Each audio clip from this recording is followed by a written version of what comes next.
Assalamualaikum warahmatullahi wabarakatuh. Perkenalkan, nama saya Naufal Judinsa. Di sini saya akan menyampaikan materi tentang perdagangan internasional. Kita mulai saja. Perdagangan yaitu terdiri dari pasar, transaksi jual beli barang dan jasa yang diperdagangkan. Yang selanjutnya yaitu penjual dan pembeli. Pengertian perdagangan internasional di sini yaitu transaksi barang dan jasa antar negara melalui ekspor dan impor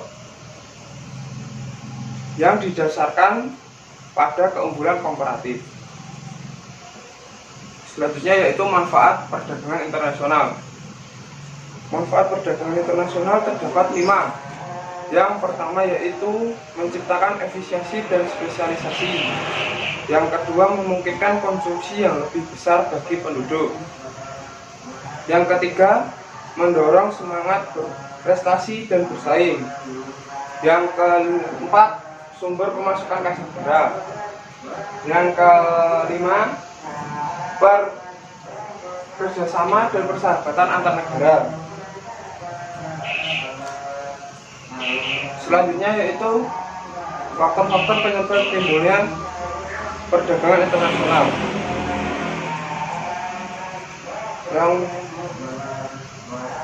Yang pertama yaitu iklim dan kesuburan tanah. Yang kedua, kebudayaan dan gaya hidup.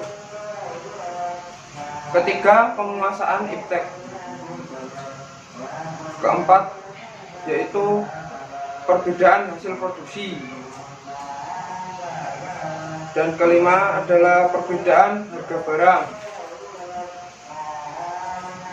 Keenam, perbedaan produktivitas negara. Dan adanya ketergantungan antar negara dalam perekonomian dunia. Yang pertama, kebutuhan yang semakin bertambah. Adanya partisipasi spesialisasi yang bersifat internasional. Dan ketiga yaitu semakin berkembangnya kegiatan perusahaan multinasional. Selanjutnya, di slide selanjutnya saya akan menjelaskan tentang faktor-faktor penghambat terjadinya perdagangan internasional. Bentar. Yang pertama yaitu tidak amannya suatu negara. Jadi negaranya banyak terjadi kegiatan yang bersifat negatif, kejahatan. Yang kedua yaitu kebijakan ekonomi internasional yang dilakukan oleh pemerintah, misal pembatasan jumlah impor. Yang kedua yaitu pungutan biaya ekspor atau impor yang tinggi yang disebut dengan pajak. Dan ketiga, perizinan yang berbelit-belit susah. Selanjutnya, tidak stabilnya kurs mata uang asing. Dan selanjutnya saya akan menjelaskan penghambat perdagangan internasional. Yang pertama, tarif.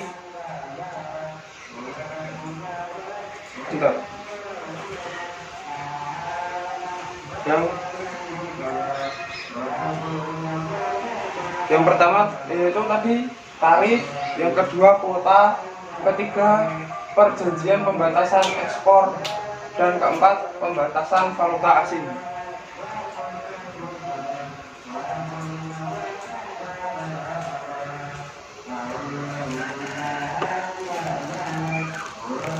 Selanjutnya yaitu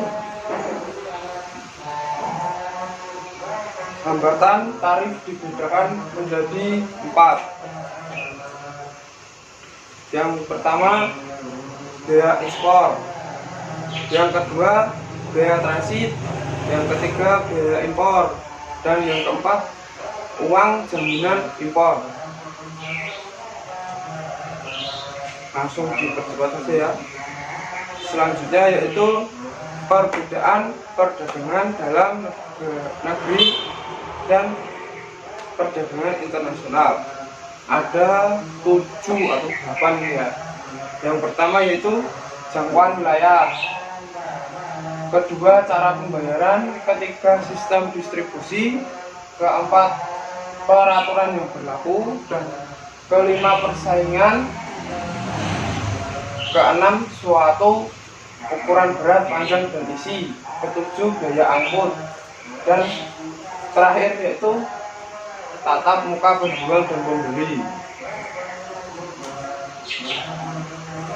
Selanjutnya di sini terdapat tabel tentang perbedaan perdagangan dalam negeri dan internasional. Yang pertama yaitu di sini nomor 1, jangkauan wilayah. Jangkauan wilayah itu kalau dalam negeri satu wilayah negara saja. Kalau perdagangan luar negeri menjangkau beberapa negara. Yang kedua, cara pembayaran. Cara pembayaran kalau dalam negeri itu satu mata uang. Dan kalau luar negeri bermacam-macam uang. Mata uangnya maksudnya. Dan untuk yang ketiga, sistem distribusi. Sistem distribusi kalau dalam negeri itu sebagian besar distribusinya dilakukan secara langsung. Tapi kalau luar negeri distribusinya dilakukan tidak langsung. Dan yang keempat itu peraturan yang berlaku. Kalau dalam negeri menggunakan peraturan satu negara itu sendiri, peraturan yang dibuat negaranya sendiri. Kalau luar negeri peraturan diberlakukan beberapa negara yang terlibat. Selanjutnya tingkat persaingan. Kalau dalam negeri ya kurang ketat karena bersaing dengan produsen dari dalam negeri. Kalau untuk luar negeri lebih ketat karena melibatkan produsen dari berbagai negara, yaitu semua negara ikut bersaing jika ikut dalam perdagangan internasional. Selanjutnya yaitu biaya angkut. Biaya angkut kalau dalam negeri lebih murah karena hanya satu wilayah saja dengan jalur darat, laut besar dan lebih cepat, lebih murah. Yang jelas itu lebih murah. Kalau luar negeri lebih mahal karena jangkauannya beberapa negara dan waktunya lebih lama.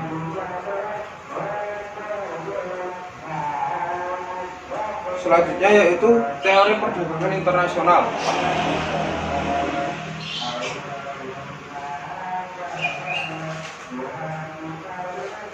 Yaitu membantu menjelaskan arah serta komposisi perdagangan antar beberapa negara serta bagaimana efeknya terhadap struktur ekonomi suatu negara. Kedua, menunjukkan keuntungan yang timbul dari adanya perdagangan internasional atau gain from trade. Selanjutnya yaitu macam-macam teori klasik. Yang pertama, absolute advantage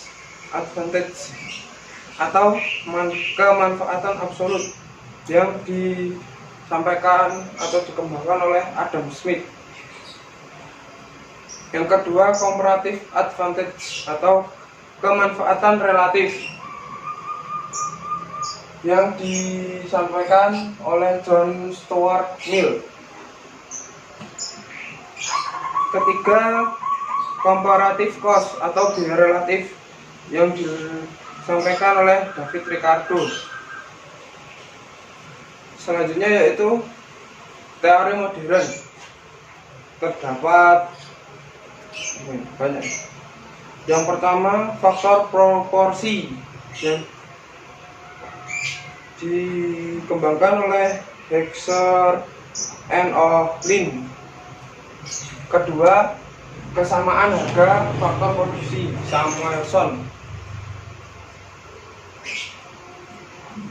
Ketiga, permintaan dan penawaran, yaitu teori parsial. Selanjutnya, keempat, kurva kemungkinan produksi dan indifference.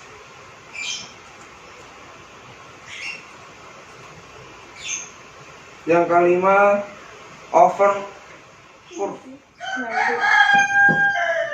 Assalamualaikum warahmatullahi wabarakatuh. Saya Naufita. Di sini saya akan mempresentasikan hasil kerja kelompok kami. Apa dampak negatif perdagangan internasional bagi perekonomian Indonesia? A. Apabila negara tidak memiliki keunggulan kooperatif dan keunggulan bersaing, negara akan menjadi sasaran penjualan dan kebanjiran barang dan jasa dari negara lain, sehingga impor meningkat dan akan mengurangi cadangan devisa negara. B. Masuknya produk barang dan jasa secara bebas di dalam negeri akan mengancam kelangsungan industri dalam negeri untuk mengurangi produktivitasnya, sehingga kesempatan kerja berkurang.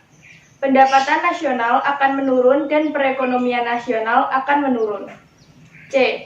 Masuknya pengaruh budaya asing yang bertentangan dengan kepribadian bangsa akan mengancam generasi muda dan moral bangsa Indonesia. D. Tingginya semangat untuk mencapai efisiensi dan profit motif cenderung menurun atau hilangnya solidaritas sosial dan nasionalisme. Bagaimana cara untuk mengantisipasi adanya dampak negatif perdagangan internasional bagi perekonomian Indonesia? Yang pertama, meningkatkan profesionalisme sumber daya manusia melalui perbaikan sistem pendidikan nasional. Yang kedua, meningkatkan efisiensi pengelolaan sumber-sumber ekonomi. Yang ketiga, meningkatkan iptek baik di bidang produksi, informasi, komunikasi, dan transportasi. 4. Ikut secara aktif dalam forum-forum kerjasama ekonomi dan memanfaatkannya bagi kepentingan kemajuan bangsa. 5. Melakukan penyempurnaan lebih lanjut dalam rangka deregulasi dan debirokrasi di segala bidang secara efektif dan efisien. Bagaimana cara untuk mengantisipasi adanya dampak negatif perdagangan internasional bagi perekonomian Indonesia? Yang pertama, meningkatkan profesionalisme sumber daya manusia melalui dampak positif dan negatif adanya perdagangan internasional bagi UKM. Dampak positif. A. Perkembangan penduduk. B. Sebagai tantangan meningkatkan kualitas produk. C. Peluang menarik investasi. D. Meningkatkan volume perdagangan. Dampak negatif. A. Menghancurkan sektor-sektor industri. Serbuan produk asing dapat mengakibatkan kehancuran sektor-sektor ekonomi yang diserbu. Padahal, sebelum tahun 2009, Indonesia telah mengalami proses deindustrialisasi. Dampak negatif. A. Menghancurkan sektor-sektor industri. Serbuan produk asing dapat mengakibatkan kehancuran sektor-sektor ekonomi diserbu. Padahal, sebelum tahun 2009, Indonesia telah mengalami proses deindustrialisasi atau penurunan industri yang dipicu oleh penutupan sentra-sentra usaha strategis UKM. B. Menghambat daya saing produk. Mudah masuknya produk-produk asing yang harganya relatif murah akan mematikan UKM. Hal itu dapat menghambat daya saing produk-produk UKM karena masyarakat Indonesia memiliki tingkat perekonomian yang rendah. C. Produk luar negeri membanjiri pasar Indonesia. Produk luar negeri bukan hanya barang-barang modal, melainkan juga barang-barang konsumsi yang harganya super murah. Masyarakat Indonesia lebih cenderung menyukai barang-barang yang harganya murah, walaupun masyarakat Indonesia mengetahui barang tersebut bukanlah produk Indonesia. Bukan berarti mereka tidak mendukung produk dalam negeri, melainkan tuntutan ekonomi yang menuntut mereka membeli produk asing yang lebih murah. D. Beralihnya posisi produsen menjadi pedagang. Pasar dalam negeri yang diserbu produk asing yang memiliki kualitas dan harga yang D. Beralihnya posisi produsen menjadi pedagang. Pasar dalam negeri yang diserbu produk asing yang memiliki kualitas dan harga yang sangat bersaing akan mendorong pengusaha dalam negeri berpindah usaha dari produsen di sektor UKM menjadi pedagang atau importir saja. Sebutkan faktor yang mendorong suatu negara melakukan perdagangan internasional.